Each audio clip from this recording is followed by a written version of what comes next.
السلام عليكم ورحمة الله وبركاته. الحمد لله نحمده ونستعينه ونستغفره ونعوذ بالله من شرور أنفسنا ومن سيئات أعمالنا. من يهده الله فلا مضل له ومن يضلل فلا هادي له. ونشهد أن لا إله إلا الله وحده لا شريك له ونشهد أن سيدنا ومولانا محمدا عبده ورسوله.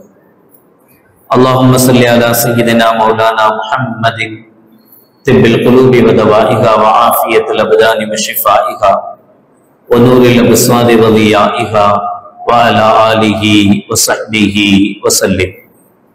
أما بعد فقد قال الله تعالى في القرآن العظيم الفرقان المجيد: أعوذ بالله من الشيطان الرجيم بسم الله الرحمن الرحيم. إذ يغشيكم النعاس أمنة منه وينزل عليكم من السماء ماء ليطهركم به ويذهب عنكم رجز الشيطان وليربط على قلوبكم ويثبت به الأقدام. قال النبي صلى الله عليه وسلم: اللهم إن تهلك هذه العصابة من أهل الإسلام فلن تعبد في الأرض، أو كما قال عليه الصلاة والسلام. صدق الله العظيم وصدق رسوله النبي الكريم.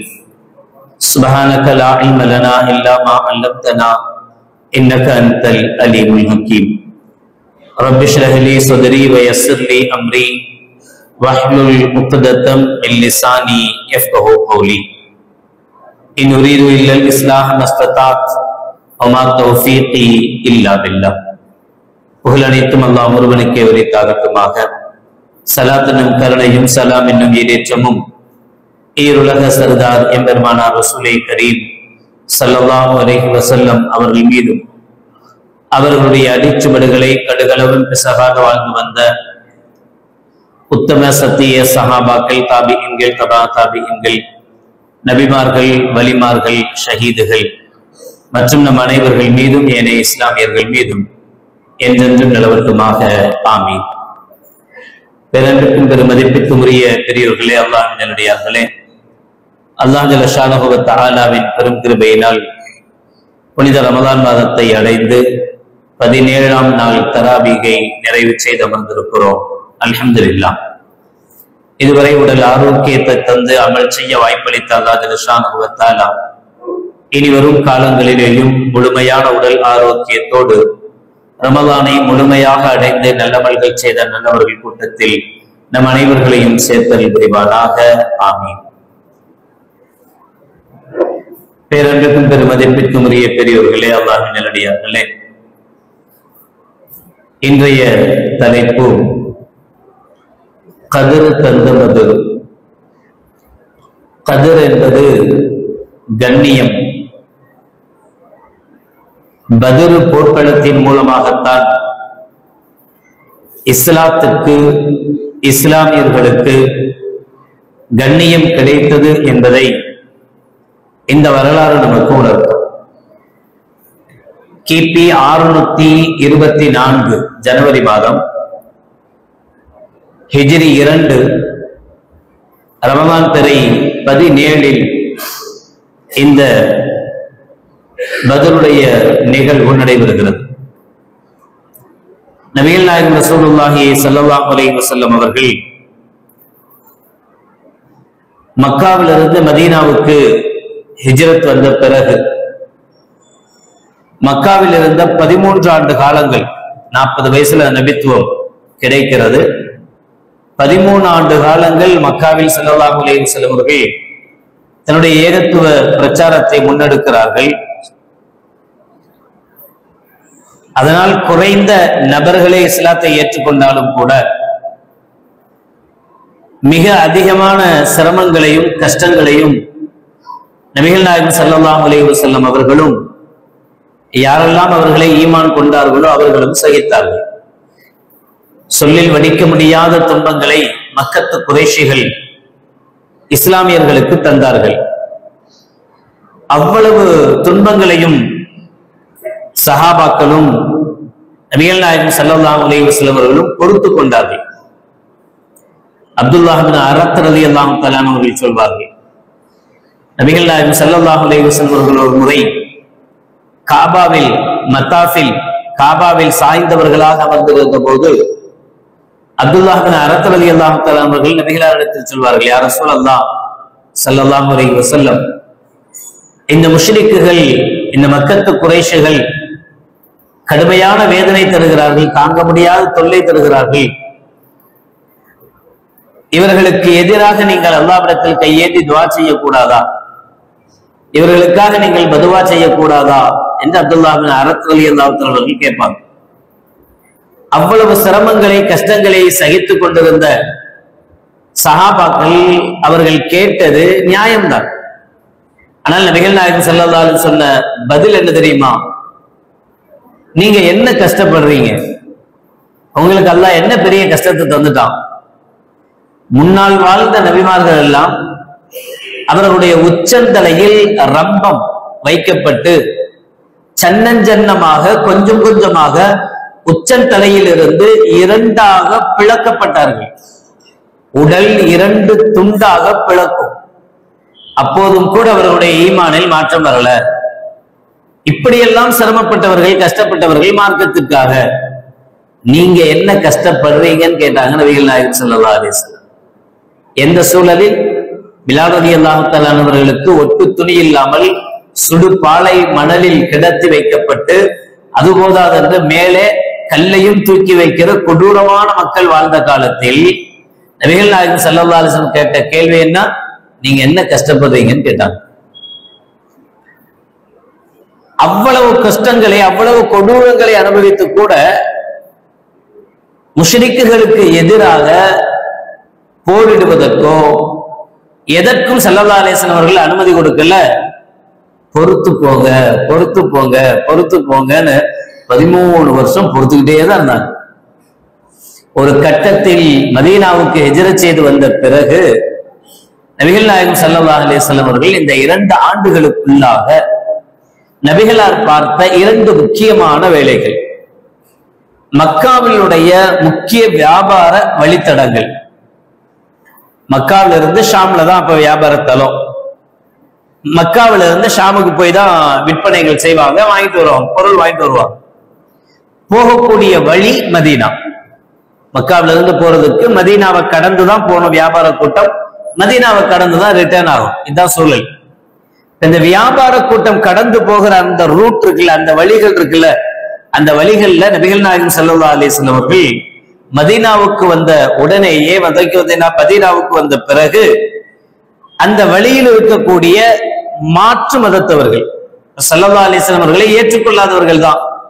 அந்த ஏற்றுக்கொள்ளாத மக்களிடத்திலேயே ஸல்லல்லாஹு அலைஹி வஸல்லம் அப்பப்ப அந்த பக்கம் சின்ன சின்ன படைகளை அனுப்பி, அந்த படைகள் போகும். அந்த படைகள் போன உடனே அவங்க, நீங்க ஏன் இங்க வந்தீங்கன்னு கேட்பாங்க.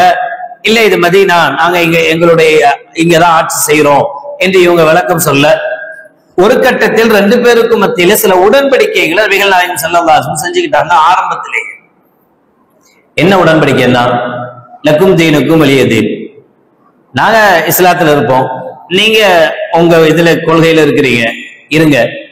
ஆனா உங்களுக்கு எங்க தரப்பிலிருந்து, முஸ்லிம்கள் இருந்து யாராவது உங்களுக்கு கஷ்டம் கொடுத்தா, உங்களுக்கு சிரமம் கொடுத்தா, நாங்க உங்களுக்கு சப்போர்ட் பண்ணுவோம். முஸ்லிம்கள் பக்கம் நிக்க மாட்டோம். ஒரு முஸ்லிமால, சில முஸ்லிம்களால உங்களுக்கு பிரச்சனை வருது அப்படின்னா, அந்த பிரச்சனைக்காக நாங்க உங்க பக்கம் நிற்போம், அவங்களுக்கு நாங்க குரல் கொடுக்க மாட்டோம். அதே மாதிரி எங்களுக்கு மக்காவினுடைய குறைஷிகளிடம் இருந்தோ உங்களுடைய இருந்தோ யாரிடமிருந்து எங்களுக்கு பிரச்சனை வந்தா, அப்ப நீங்க எங்க பக்கம் நிக்கணும், எங்களுக்காக குரல் கொடுக்கணும். அநியாயத்துக்கு அல்ல, நீதமா தான். அதுக்காக தான் அநியாயமா போய் செஞ்சுட்டு வந்தோம் அப்பமும் கூட நிக்கிறதுன்ற அர்த்தம் அல்ல. அநியாயத்துக்கு துணை நிற்பதல்ல, நீதமாக நடக்கும். உதாரணமா உங்க மேல அடுத்தவங்க போர் கொடுக்குறாங்கன்னா நாங்க உங்களுக்கு சப்போர்ட் பண்ணுவோம், உங்களுக்காக அவங்கள ஏத்து நிற்போம். அதே மாதிரி எங்க மேல அவங்க போர் கொடுக்கும் போது நீங்க எங்களுக்காக வந்து நிக்கணும். இப்படி நபிகள் நாயகம் ஸல்லல்லாஹு அலைஹி வஸல்லம் அவர்கள் இந்த 2 வருடத்துக்குள்ளாக அந்த வழித்தடத்தில் இருக்கக்கூடிய கோத்திரத்தார்கள் குடும்பங்களோட ஸல்லல்லாஹு அலைஹி வஸல்லம் அவர்கள் உடன்படிக்கை செஞ்சுக்கிட்டாங்க.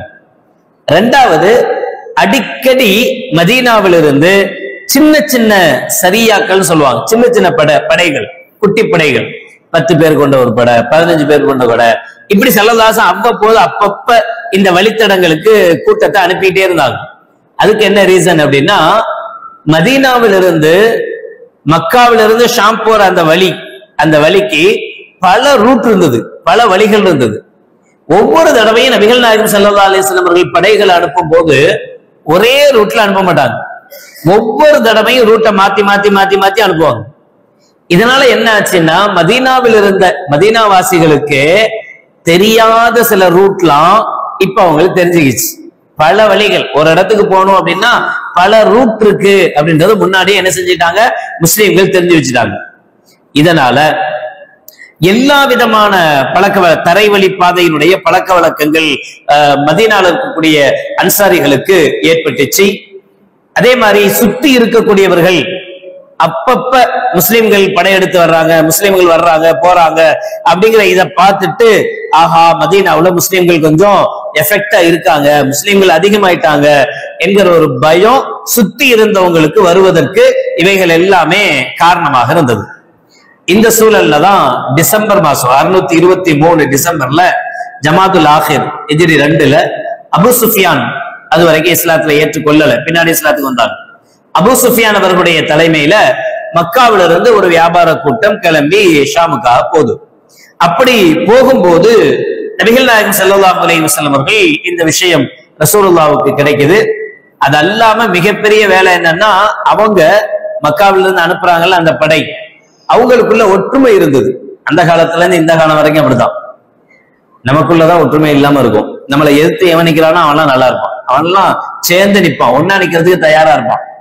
அவங்கள்ட்ட என்ன ஒற்றுமை இருந்தது அப்படின்னா, வியாபாரங்கள் யார் வேணாலும் வியாபாரம் பண்ணிக்கிங்க, வியாபாரம் செய்யுங்க, ஆனா நீங்க வியாபாரம் செய்யறதுல இருந்து குறிப்பிட்ட பாதிக்கும் மேல, நம்ம ஜக்காத்து 2.5% தானே, அவன் அப்படி கிடையாது, பாதிக்கும் மேலுள்ள பொருட்களை நீங்க பைத்துல் மாலுக்காக தந்துடணும்.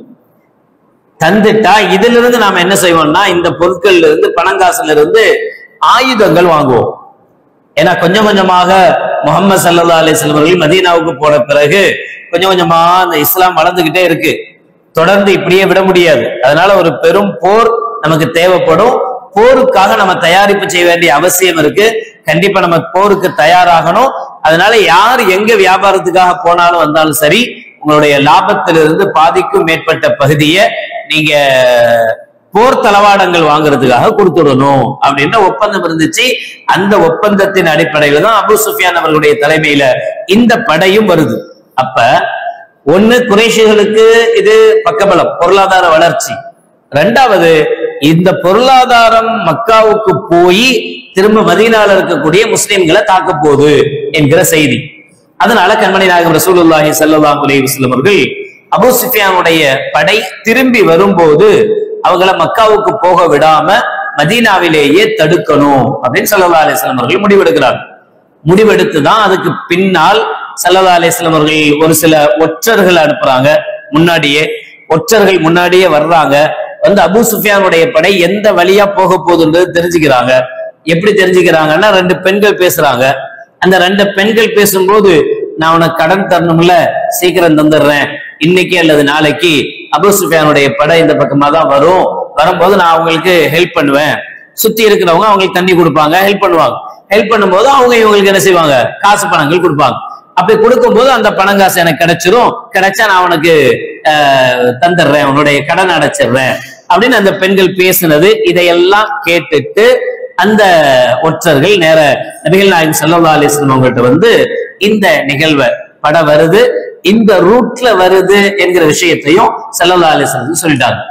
இப்ப நபிகள் நாயகம் ஸல்லல்லாஹு அலைஹி வஸல்லம் அவர்கள் இங்கிருந்து மதீனாவுல சஹாபாக்களுக்கு மத்தியில அதை பிரகடனம் செய்யறாங்க. அப்படி சொல்லும் போது முஹாஜிர்கள், மக்காவில இருந்து ஹிஜ்ரத் செய்த முஹாஜிர் சஹாபிகள் 82 பேர், அன்சாரிகள் மதீனாவில சொந்தமாக்குனவங்க. மதீனாவை சார்ந்த அன்சாரிகள் 2 கூட்டமா இருந்தாங்க, அவுஸ் ஹஸ்ரஜ். அதுல அவுஸை சார்ந்தவர்கள் 61 பேரு, ஹஸ்ரஜ் கோத்திரத்தை சார்ந்தவங்க 170 பேர், மொத்தம் 313 பேர். இந்த 313 பேருங்கிற வெறும் நம்பிக்கை, ஒரு நம்பர் மட்டும் கிடையாது. 313 பேர் யார் யார் என்பது முதற்கொண்டு வரலாறுல பதியப்பட்ட செய்தி. பேரோட, அவங்க அத்தா பேரோட, யாருடைய மகன் யார் என்கிற செய்தியோட வரலாற்றில் பதியப்பட்டது. வேறு எந்த போர்க்களத்துக்கும் இந்த சிறப்பு கிடையாது. இதுக்கு பின்னாடி அது நடந்திருக்கு, கந்தக் நடந்திருக்கு, எவ்வளவு போர்கள் நடந்திருக்குல்ல. எந்த போர்லயுமே இந்த போர்ல இவங்க எல்லாம் கலந்துகிட்டாங்கன்ற லிஸ்ட் கிடையாது, எதுக்குமே கிடையாது, எந்த போருக்கும் இல்லை. இந்த பத்ருடைய போர்க்களத்துக்கு மட்டும்தான் அல்லாஹ்வுடைய ஏற்பாடு. இந்த 313 பேர் யாரு என்பது பெயரோடு, அவர்களுடைய தகப்பனார் பெயரோடு ஹதீஸ்களில் பதிவு செய்யப்பட்ட விஷயம். வெறும் 313 சஹாபாக்கள். ஜுபைர் பின் அவாம், மிக்தாத் பின் அஸ்வத் ரலியல்லாஹு தஆலா, 2 குதிரை வீரர்கள்.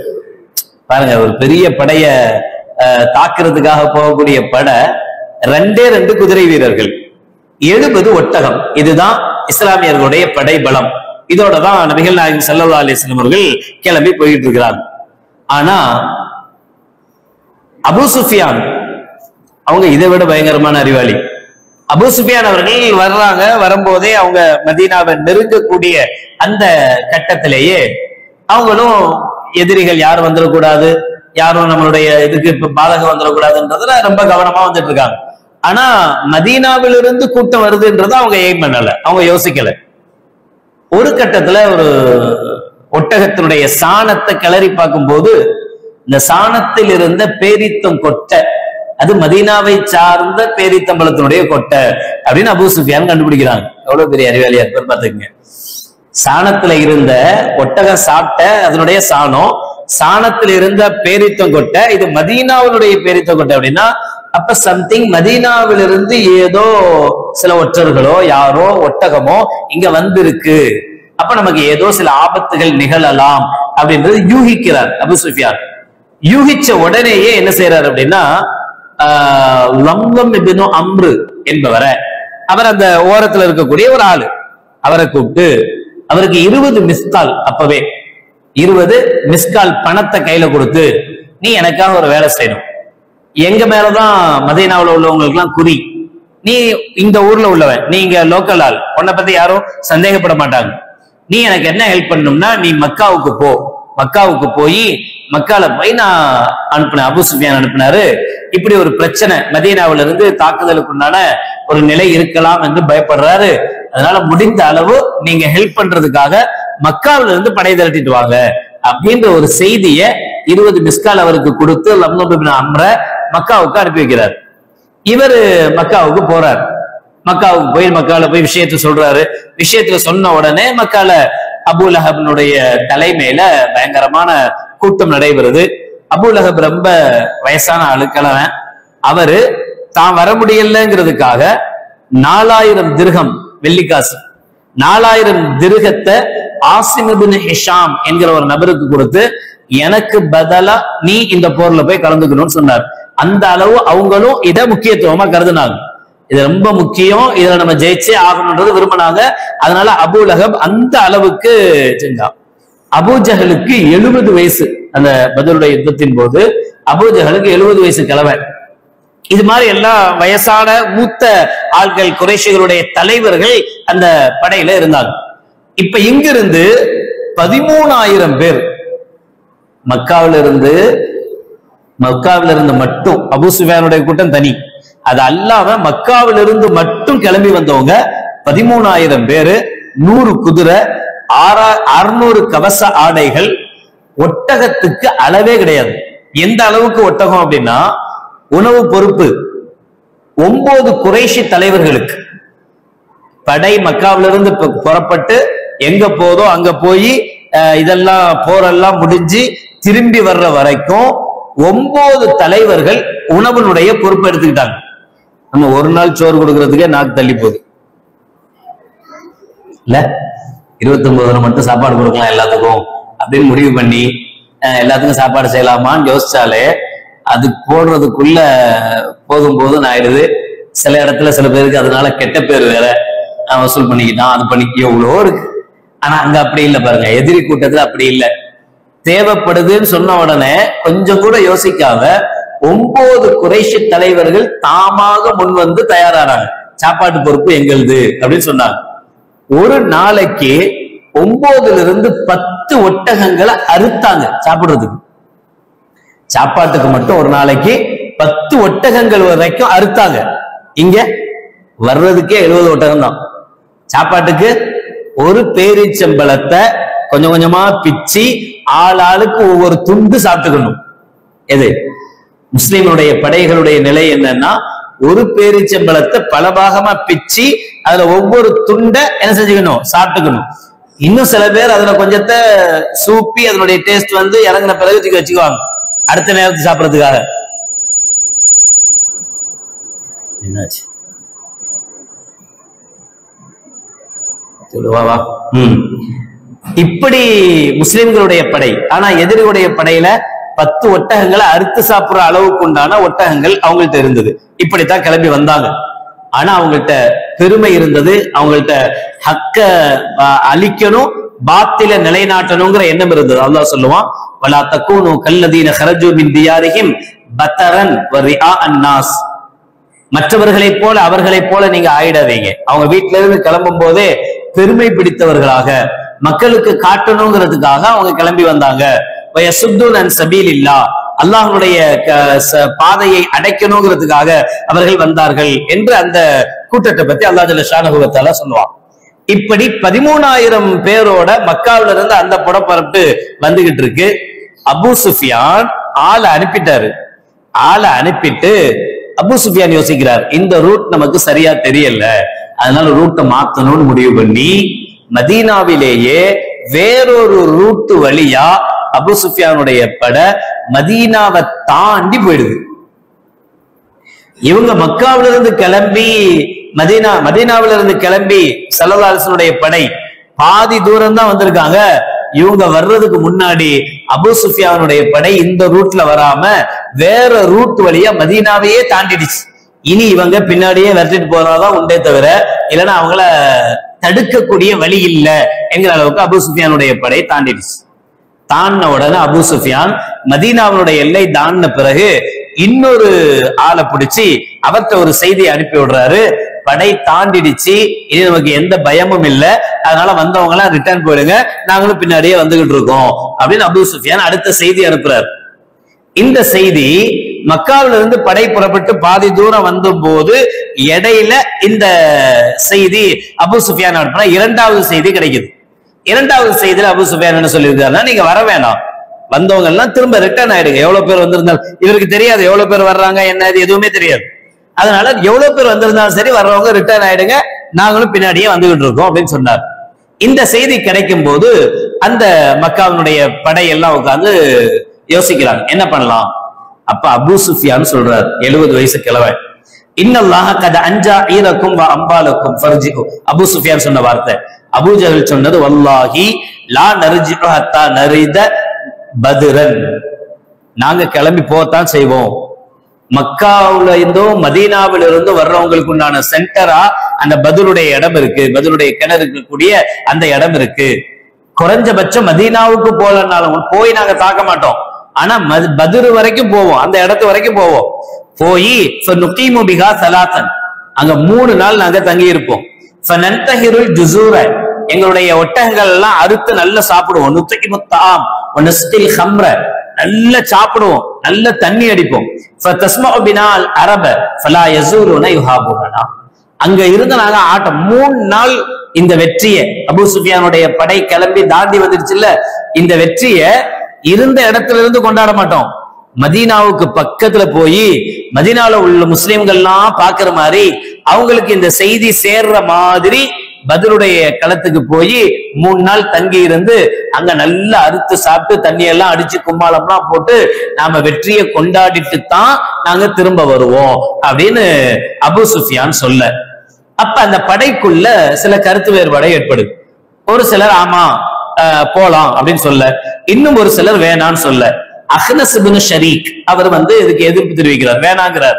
அவரோட 300 பேர் வேணாம் அப்படின்ற கொள்கையில உள்ளவங்க. அதனால அந்த 300 பேர் என்ன செஞ்சிடறாங்க, இந்த லெட்டர் கிடைச்ச உடனேயே அபூ ஜஹல் நான் போறேன்னு சொன்ன உடனே நாங்க வரமாட்டோம்னு சொல்லி அந்த 300 பேர் அப்படியே மக்காவுக்கு திரும்பி போயிட்டாங்க. 1300 பேரா கிளம்பின பட 300 பேர் ரிட்டர்ன் ஆக 1000 பேரோட பத்ர் முன்னோக்கி வந்துச்சு.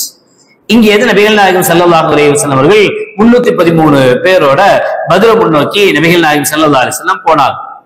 இடையிலேயே அல்லாஹ்வுடைய வஹி ஸல்லல்லாஹு அலைஹி வஸல்லம் கேக்கு வைது யஇதுகுமுல்லாஹு இஹ்த தாயிஃபத்தைனி அன்னஹாலக். இப்ப இவங்க மதீனாவில இருந்து கிளம்புனது எதுக்கு? இந்த பொருளாதாரத்தை போக விடாம தடுக்கணுங்கிறதுக்கு தான். இப்ப ஆல்ரெடி போயிடுச்சு, தாண்டிடுச்சு. இனி அதை போய் நம்ம பிடிக்க போறது இல்ல, முடிஞ்சிடுச்சு. இப்ப பாதி தூரத்துல உட்கார்ந்து நபிகள் நாயகம் ஸல்லல்லாஹு அலைஹி வஸல்லம் படை ஆலோசனை பண்ணுது. குஃபார்களுடைய படை ஆலோசனை பண்ணுச்சு. அதுல பிரச்சனை வந்தது. பிரச்சனையில 300 பேர் ரிட்டர்ன் ஆயிட்டாங்க, 1000 பேர் வந்துட்டு இருக்காங்க. ஸல்லல்லாஹு அலைஹி வஸல்லம் படை ஆலோசனை பண்றாங்க. ஆலோசனை பண்ணும்போது கண்மணி நாயகம் ஸல்லல்லாஹு அலைஹி வஸல்லம் அவர்கள் கேட்கிறாங்க, அல்லாஹ் ஜல்ல ஷானஹு வ தஆலா இந்த வைது யஇதுகுமுல்லாஹு இஹ்த தாயிஃபத்தைன், 2 கூட்டத்தில் ஒன்று உங்களுக்கு உண்டு அப்படின்னு அல்லாஹ் வாக்களிச்சிருக்கான். என்ன 2 கூட்டம்? ஒண்ணு அந்த பொருளாதார கூட்டம் கிடைக்கும், இல்லைன்னா போர் ஏற்பட்டு வெற்றி கிடைக்கும். இந்த 2ல ஒண்ணு உங்களுக்கு கிடைக்கும் அப்படின்னு அல்லாஹ் சொல்லியிருக்கான். அதனால நாம அவங்க போயிட்டாங்க, ஆனா குஃபார்கள்லாம் காஃபிர்கள்லாம் வந்துகிட்டு இருக்காங்க, அதனால நம்ம போலாமா அப்படின்னு ஒரு ஆலோசனை. உமர் ரலியல்லாஹு தஆலா, அபூபக்கர் சித்திக் ரலியல்லாஹு தஆலா ஒவ்வொருத்தரா எந்திரிச்சு, நஅம் யா ரசூலல்லாஹ், ஃபஹ்ஸன் யா ரசூலல்லாஹ், நல்லது, நீங்க சொல்றது கரெக்ட் தான், நம்ம போலாம் அப்படின்னு சொல்றாங்க. இது ஒவ்வொருத்தரா இவங்க முஹாஜிர்கள், அபூபக்கர் ரலியல்லாஹு தஆலா மக்கால இருந்து வந்தவர், உமர் ரலியல்லாஹு தஆலா மக்கால இருந்து வந்தவங்க, இவங்க எல்லாம் சரி சரின்னு சொல்றாங்க. நபிகள் நாயகம் ஸல்லல்லாஹு அலைஹி வஸல்லம் திரும்ப திரும்ப என்ன நீங்க என்ன சொல்றீங்க, போலாமா போலாமா அப்படின்னு திரும்ப திரும்ப கேட்கிறாங்க. இப்ப சஅத் இப்னு முஆத் ரலியல்லாஹு தஆலா எழுதுகிறார். அவங்க அன்சாரி சஹாபிகளுடைய அவுஸ் கோத்திரத்தினுடைய தலைவர். வல்லாஹி லகன்னக நுரீதுனா யா ரசூலல்லாஹ். அவங்க எல்லாம் சரி சரின்னு சொன்னாங்க, ஆனால் நாங்க திரும்ப திரும்ப நீங்க கேட்டுட்டு இருக்கிறத பார்த்தா அன்சாரிகள்ல இருந்து யாருமே வாய் திறக்கலையே, நீங்க வரமாட்டீங்களாங்கிற மாதிரி தெரியுது. அப்படியா, நீங்கள எங்களை நாடுறீங்களா, அன்சாரிகள் என்ன ஐடியால இருக்கிறோம் நீங்க கேக்குறீங்களா அப்படின்னு கேட்டார். அஜல் நாங்க ஸல்லல்லாஹு ஆமான்னா ஆமன்னா பிக்க வசத்தகனாக வஷஹித்னா, யார சொல்லலாம், உங்களை நாங்கள் ஈமான் கொண்டிருக்கிறோம், உண்மைப்படுத்தி இருக்கிறோம், நீங்கள் கொண்டு வந்தது உண்மை என்று நம்புகிறோம். வாத்தைனா அலா தாலிக உஹூதன் வ மவாத்தீக லஸமி வ தாஆ, நீங்க என்ன சொன்னாலும் நாங்கள் கேட்போம் என்று உங்களுக்கு நாங்க வாக்குறுதி கொடுத்திருக்கிறோம். எனவே ஃபக்தி யா ரசூலல்லாஹ் லிமா அரத்த, நீங்க என்ன நினைக்கிறீங்களோ அதை நடத்துங்க, உங்களோட நாங்க இருப்போம். ஃபநஹனு மஅக, நாங்க எல்லோரும் உங்களோட சேர்ந்து இருப்போம். ஃபவல்லதி பஅஸக பில் ஹக், அல்லாஹ் எந்த அல்லாஹ் உங்களை சத்தியத்தை கொண்டு அனுப்பினானோ அந்த அல்லாஹ்வின் மீது சத்தியமாக, நீங்கள் எதிரில் ஒரு ஒரு கடல் இருந்து அந்த கடலில் நீங்கள் குதிக்க வேண்டும் என்று சொன்னாலும் மா நுஹ்லிஃபு மின்னா ரஜுலுன் வாஹித், எங்களிலிருந்து ஒருத்தர் கூட பின்வாங்க மாட்டார், எல்லோரும் உங்களோட நிற்போம், ஏன் இதுக்கெல்லாம் கேட்க மாட்டோம் அப்படின்னு சஅத் இப்னு முஆத் ரலியல்லாஹு தஆலா சொன்னாங்க. நபிகள் நாயகம் ஸல்லல்லாஹு அலைஹி வஸல்லம் அவர்கள் அவர் சொன்ன பிறகும் அல்ஹம்துலில்லாஹ் சந்தோஷம், அப்புறம் வேற போலாமா அப்படின்னாங்க. அப்ப மிக்தாத் இப்னு அம்ர் ரலியல்லாஹு தஆலா, அவர் ஹஸ்ரஜனுடைய கோத்திரத்தை சார்ந்தவர், தலைவர். அவர் எந்திரிச்சார், யார சொல்லலாம், நீங்க எங்களை நாடுறீங்களா, எங்களை கேக்குறீங்களா? ஆமா, முஹாஜிர்கள் சார்பா அவங்க எல்லாம் சரின்னு சொல்லிட்டாங்க. அன்சாரிகள்ல அவுஸ் கோத்திரத்தை சார்ந்தவர் தலைவரும் சரின்ட்டாரு, நீங்க மட்டும் இன்னும் பதில் சொல்லணும் அப்படிங்கும் போது அவங்க சொன்னாங்க, மூசா அலைஹிஸ்ஸலாமுடைய கூட்டத்தவர்கள், மூசா அலைஹிஸ்ஸலாம் போருக்கு வாங்கன்னு கூட்டு போனப்ப அவங்க கூட்டம்லாம் ஃபத்ஹப அன்த வ ரப்புக ஃபகாத்திலா இன்னா ஹாஹுனா காயிதுன், பாதி தூரம் போனாங்க. போயிட்டு அதுக்கப்புறம் சொன்னாங்களா மூசா அலைஹிஸ்ஸலாத்த, உங்க அல்லாஹ் தான் பெரிய எல்லா சக்தியும் உள்ளவன் தானே, நீங்க அப்படிதானே சொல்றீங்க, அல்லாஹ் நினைச்சதெல்லாம் செய்வான், எல்லாம் பண்ணுவான் அப்படின்னு தானே சொல்றீங்க. ஆமா, அப்புறம் என்னதுக்கு எங்களை போய் கஷ்டப்படுத்துறீங்க, நாங்க இங்கேயே இருக்கிறோம், நீங்க போய் உங்க அல்லாஹ் கூட போங்க, போய் அல்லாஹ் கூட போய் நீங்க அல்லாஹ் எல்லாரும் சேர்ந்து போர்லாம் செஞ்சு முடிச்சுட்டு திரும்பி வரும்போது எங்களை பிக்கப் பண்ணிக்கங்க, நாங்க இங்க உங்களோட வந்துக்கிறோம். ஃபத்ஹப அன்த வ ரப்புக ஃபகாத்திலா, நீங்களும் உங்க அல்லாஹ்வும் போய் என்ன செய்யுங்க, போரிட்டுட்டு வாங்க. ஃபஇன்னா ஹாஹுனா காயித், நாங்க இங்கேயே உட்கார்ந்துட்டு இருக்கிறோம் அப்படின்னு மூசா அலைஹிஸ்ஸலாமுடைய கூட்டம் சொன்னது போல நாங்க சொல்லுவோம்னு எதிர்பார்க்கிறீங்களா? யார சொல்லலாம், சொல்ல மாட்டோம். அவங்க சொன்ன மாதிரி நாங்க சொல்ல மாட்டோம், நாங்க உங்களோட இருப்போம், உங்களோட சேர்ந்து வருவோம் என்று சஅத் இப்னு முஆத் அவர்கள் சொன்னதையே இவங்களும் ஆமோதிச்சாங்க. உடனேதான் கண்மணி நாயகம் ரசூலுல்லாஹி ஸல்லல்லாஹு அலைஹி வஸல்லம் அவர்கள் அந்த கூட்டத்தை அழைத்து கொண்டு 313 பேரோடு ஸல்லல்லாஹு அலைஹி வஸல்லம் அவர்கள் பத்ரை நோக்கி போனார். அந்த இடத்துல பத்ரு, அந்த கிணறு, அந்த கிணறுக்கு பேர் பத்ருடைய கிணறு, அதனால அந்த இடத்துக்கும் பத்ர் என்கிற பெயர் வந்துச்சு. ஸல்லல்லாஹு அலைஹி வஸல்லம் அவருடைய கூட்டம் தான் முதல்ல போயிடுச்சு அந்த இடத்துக்கு, காஃபிர்கள் வர்றதுக்கு முன்னாடியே. அப்ப ஸல்லல்லாஹு அலைஹி வஸல்லம் உடைய சஹாபாக்கள் கொடுத்த ஆலோசனையின் பேர்ல மேடான பகுதி, பாலைவனத்துல மேடான பகுதியில நபிகள் நாயகம் ஸல்லல்லாஹு அலைஹி வஸல்லமோ கூட்டமோ இவங்க எல்லாமே டென்ட் அடிச்சு தங்கிட்டாங்க. இப்ப இவங்க காஃபிர்களுடைய 1000 பேர் கூட்டம் வந்துச்சுல்ல, இந்த 1000 பேரும் பாலைவனத்தினுடைய கீழ் பகுதியில, மணல் தான், இது இல்ல, மலை கிடையாது, மலைக்கு மேல இல்ல, மணல் திட்டு, மணல் திட்டுக்கு மேல ரசூலுல்லாஹ்வுடைய படை, மணல் திட்டுக்கு கீழே அவங்க காஃபிர்களுடைய படைகள் இருக்கிற மாதிரி உள்ள சூழல்ல இருந்தது. அந்த இரவு சாயங்கால டைம்ல 2 படையும் வந்துச்சு, எதிரெதிரில படைகள் முகாமிட்டு இருக்கு. இன்னும் போர் எதுவுமே அறிவிப்பு செய்யப்படல, எதுவுமே துவங்கல.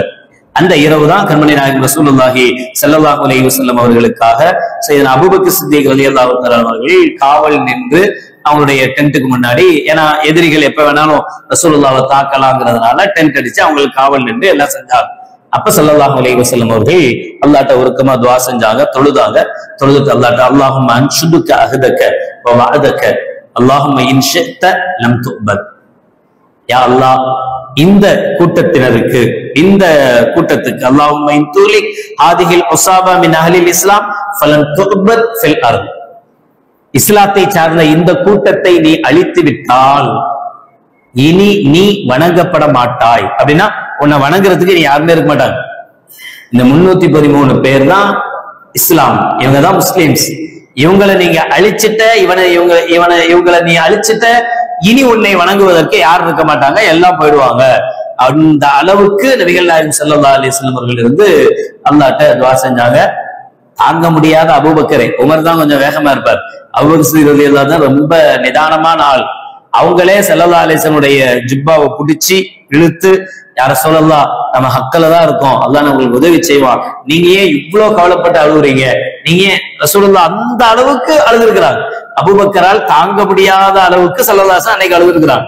அழுது அல்லாஹ்ட்ட, யா அல்லாஹ், இதன் மூலம் எங்களுக்கு நீ வெற்றியை தரணும், இதன் மூலமாக இந்த நீ வணங்கப்படுவதற்கு இதுதான் காரணமாக அமையும் அப்படின்னு நபிகள் நாயகம் ஸல்லல்லாஹு அலைஹி வஸல்லம் அவர்கள் துஆ செஞ்சாங்க. இந்த துஆவினுடைய பலன், அல்லாஹ்வுடைய நாட்டம், அல்லாஹ் ஜல்ல ஷானுஹு வ தஆலா 3 விதமான உதவிகளை செய்ததாக குர்ஆன்ல சொல்றான்.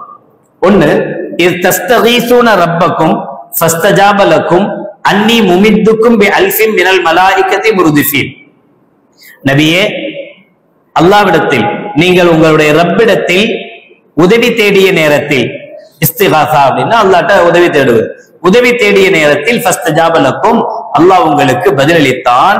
அன்னி முமித்துக்கும் பி அல்ஃபின் மினல் மலாயிகத்தி முர்திஃபீன், அல்லாஹ் ஆயிரக்கணக்கான மலக்குமார்களை கொண்டு உங்களுக்கு உதவுவேன். நீங்க பயப்படாதீங்க, நீங்க 313 பேர் இருந்தாலும் பரவாயில்ல, யாருடைய கூட்டத்தை அனுப்புறேன், மலக்குமார்களுடைய கூட்டத்தை நான் அவங்களுக்காக அனுப்புறேன். அதுவும் முர்திஃபீன், வெறும் 1000 அல்ல, தொடர்ந்து அடுத்தடுத்து வரக்கூடிய 1000 மலக்குகள் வந்துகிட்டே இருப்பாங்க, இறங்கிக்கிட்டே இருப்பாங்க, மலக்குமார்கள் இறங்கிக்கிட்டே இருப்பாங்க. மலக்குமார்களை கொண்டு உங்களுக்கு நான் உதவி செய்வேன். இந்த உதவியை சஹாபாக்கள் கண்ணால கண்டாங்க. போர்க்களம் முடிந்த பிறகு ஒவ்வொரு சஹாபி அறிவிக்கக்கூடிய ஹதீஸ்களும் புகாரி முஸ்லிமில் இடம்பெற்றிருக்கு. ஒவ்வொரு சஹாபியும் அறிவிக்கிறாங்க, நான் என்னுடைய வாளை உருவி, வாளை வீசி எதிரிகளுடைய கழுத்துக்கு நேரம் கொண்டு போய் அவனை வெட்டணும் அப்படின்னு வாளை வீசினேன். ஆனா நான் வெட்டுறதுக்கு முன்னாடி அவன் தலை உருண்டுச்சு. அதுக்கு முன்னாடி யாரும் வெட்டிட்டாங்க, யார் வெட்டினாங்கன்னு எனக்கு தெரியல, அவனுடைய தலை உருண்டுச்சுன்னு ஒரு சஹாபி சொல்வார். இன்னொரு சஹாபி சொல்வார், நம்ம இதுவரை அந்த முஸ்லிம்களை நம்ம 313 பேர் வந்தோம், நம்மள அறிமுகம் இல்லாத சிலரை நான் பார்த்தேன். அவங்க எல்லாம் குதிரையில கருப்பு தலைப்பாகை கட்டியவர்களாக வீராவேசத்தோடு வாளால போரிட்டு இருந்தாங்க. இதுக்கு முன்னாடி நான் அவங்கள பார்த்தது இல்ல, அதுக்கு பின்னாடி நான் அவங்கள பார்க்கல, அவங்க யாருன்னே தெரியல, எங்கேருந்து வந்தாங்கன்னே தெரியல, நமக்கு சாதகமா வந்து அவங்க போர் புரிஞ்சிட்டு இருந்தாங்க, அதை நான் பார்த்தேன் அப்படின்னு பல சஹாபாக்கள் மலக்குமார்களை பார்த்த விவரங்களையும் அறிவிப்பாங்க. பலரும் சொல்லுவாங்க, நான் வெட்டுறதுக்கு முன்னாடியே யாரோ வெற்றி ரத்தம் ஓடிச்சு, வெட்டுறதுக்கு முன்னாடி அவனுடைய தலை துண்டிச்சு ஓடிச்சு என்று இதை கண்கூடாக பத்ருடைய போர்க்களத்தில் சஹாபாக்கள் அல்லாஹ் ஜல்ல ஷானுஹு வ தஆலா மலக்குமார்களை இலக்கி செய்த உதவியை பார்த்தார்கள். இன்னைக்கு ஆவுனா நம்ம எல்லாம் சொல்ல ஆரம்பிச்சிடும், பாருங்க இந்த கூட்டத்துக்கு மலக்குமார்களுடைய உதவி இருக்கு, இந்த பார்ட்டிக்கு மலக்குமார்களுடைய, பத்ரில் அல்லாஹ் மலக்கை இறக்கி, பத்ரில் அவங்களுக்கு எவ்வளவு ஈமான் இருந்துச்சு, பத்ரில் அவங்க எவ்வளவு 1000 பேரை எதிர்த்து வந்து 313 பேரு சொத்து சுகம் பொண்டாட்டி புள்ள எல்லாத்தையும் விட்டுட்டு பாதி தூரத்துக்கு வந்த பின்னாடி போருன்னு முடிவாச்சு. போரும் முடிவான நேரத்துல கையில தடவாடங்கள் ஒண்ணுமில்ல, போர் ஆயுதங்கள் ரொம்ப குறைவு, ரொம்ப கம்மி. எதையும் பத்தி யோசிக்காம லா இலாஹ இல்லல்லாஹ் முஹம்மது ரசூலுல்லாஹ் ஸல்லல்லாஹு அலைஹி வஸல்லம் சொன்னாங்க, நபிகளாரோட போறோம், அல்லாஹ் 2ல 1 வாக்களிச்சிருக்கான் தருவான்ற நம்பிக்கையோடு போனாங்க. இப்ப நமக்கு அந்த நம்பிக்கையா இருக்கு. வீடியோ பிடிச்சு போட்டோ பிடிச்சு எங்க சமுதாயம் நாங்களும் செஞ்சோம் அப்படின்னு காட்டணும். இந்த கூட்டத்துக்கு அல்லாஹ் மலக்குமார்களை இறக்கி அறிவு செய்வான். அவங்கள்ட்ட இருந்த இஹ்லாஸ் என்ன, அவங்கள்ட்ட இருந்தது என்ன, அல்லாஹ் பாதுகாக்கும். அப்ப அல்லாஹ் மலக்குமார்களை இறக்கி செஞ்சான். 2வது நல்ல கண்கூடா பார்த்துட்டாங்க. 313 பேரும் ஆயிரக்கணக்கானவங்களை கண்கூடா பாக்குறாங்க. அவங்கள்ட்ட இருக்கக்கூடிய குதிரை படைகளை பாக்குறாங்க, அவங்களுடைய ஒட்டகத்தினுடைய எண்ணிக்கைகளை பாக்குறாங்க, அவங்களுடைய போர் தளவாடங்களை பாக்குறாங்க. எல்லாம் இஷ்டத்துக்கு வச்சிருக்காங்க. இவங்கள்ட்ட ஒண்ணுமே இல்லாத சூழல், எல்லாத்தையும் கண்கூடா பார்த்துட்டாங்க. தூக்கம் வரும்ன்றீங்க நைட்டு? கண்டிப்பா வரக்கூடாது. அந்த பயத்திலே பாதி பேர் மொத்தம் போயிருக்கணும். உண்மையிலே ஐயோ இப்படி இருக்கிறாங்களே என்ன ஆகுமோ, அந்த பயத்திலே பாதி போயிடும். சில இடங்கள்ல பாங்க 10 பேர் தான் போராட்டத்துக்கு வந்திருப்போம், 100 பேரு போலீஸ் வந்திருப்பான். அந்த 100 பேரை பார்த்த உடனே 10 பேர் ரைட் அமைதியா சத்தம் போடு, ரொம்ப சத்தமா சத்தம் போடாத, வீடியோ எடுத்துருவான், அப்புறம் நம்ம வீட்டுக்கு வந்துருவான், நம்மளை மட்டும் தனியா அழைச்சிட்டு போயிடுவான். இதெல்லாம் ஒரு போராட்டம் ஏற சொன்ன உடனே கடகடன்னு ஏறிடும்.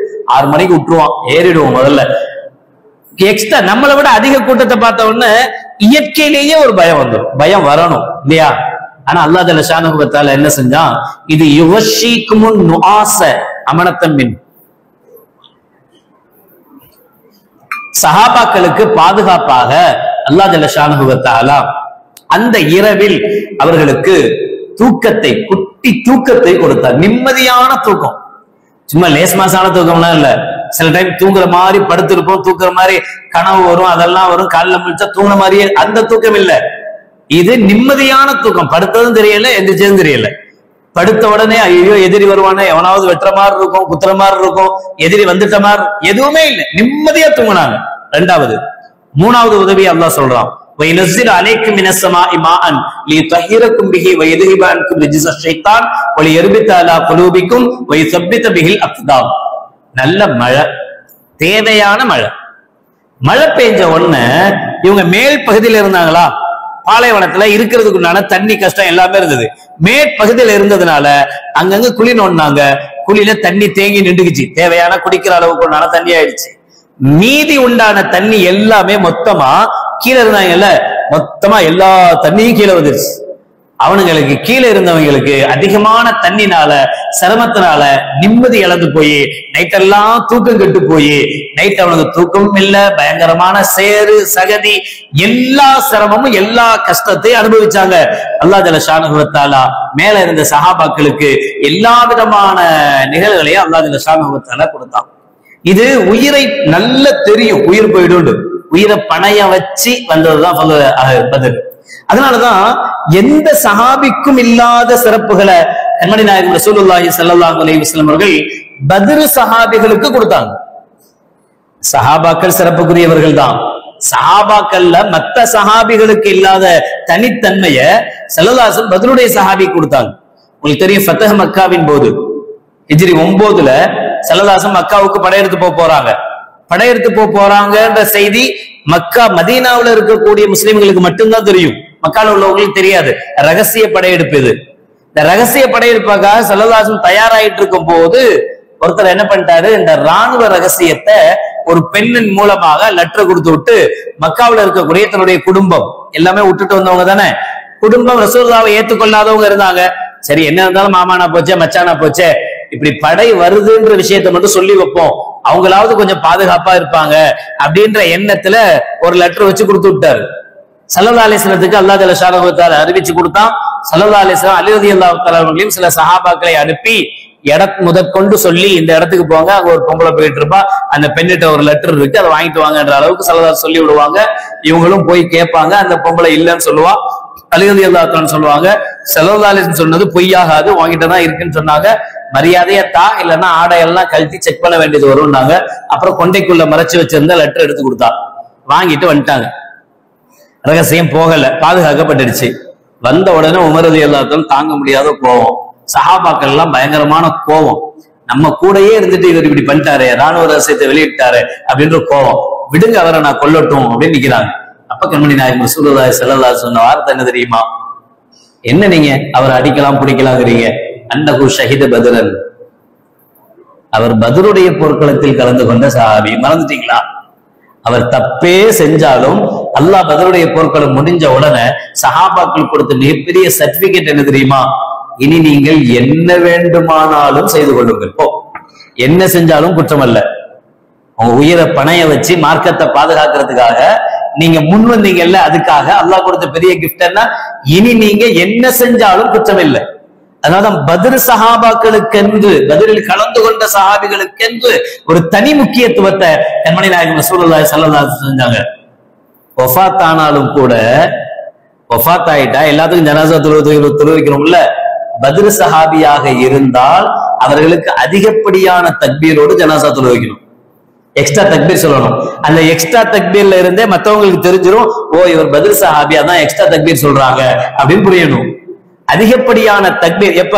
வஃபாத்தான பிறகு அதிகப்படியான தக்பீரை கொண்டு அவரை சிறப்புப்படுத்தணும். ஒரு விஐபி இறந்து போனா 21 குண்டுகள் முழங்க அப்படின்லாம் சொல்றாங்கல்ல, ஒரு மரியாதை செஞ்சு அவரை அனுப்புறோம்ல, அது மாதிரி ஸல்லல்லாஹு சொன்னாங்க, ஒரு முஸ்லிம் வஃபாத்தானா செய்யற ஜனாசா தொழுகைய மாதிரி ஒரு பத்ர் சஹாபிக்கு பண்ணக்கூடாது. பத்ரில் கலந்து கொண்ட சஹாபியாக இருந்தால் அவருக்கு அதிகப்படியான தக்பீரோடு அவருடைய ஜனாசா தொலை வைக்கப்பட வேண்டும் என்று கண்மணி நாயகம் ஸல்லல்லாஹு அலைஹி சொன்னாங்க. எவ்வளவு பேர் ஹெல்ப் பண்ணலாம், உதவலாம். ஆனா நாம கஷ்டப்படும் போது ஒருத்தர் உதவி இருப்பார்ல, முதல்ல ஒருத்தர் உதவி இருப்பார்ல, அவரை மௌத்தா போற வரைக்கும் நம்மளால மறக்க முடியாது. இன்னைக்கு நம்ம வசதியா இருக்கோம், வசதியா இருக்கும் போது அதிகப்படியான உதவிக்காக சிலர் அணுகுறோம், சிலர் உதவுறாங்க, நம்ம இன்னும் வளர்றோம். அதெல்லாம் வளர்ச்சி. நம்ம ஒண்ணுமே இல்லாம இருக்கும் போது ஒருத்தர் முதல்ல கை கொடுத்து நம்மளை தூக்கி விட்டார்ல, அவர் எவ்வளவு முக்கியமானவர்.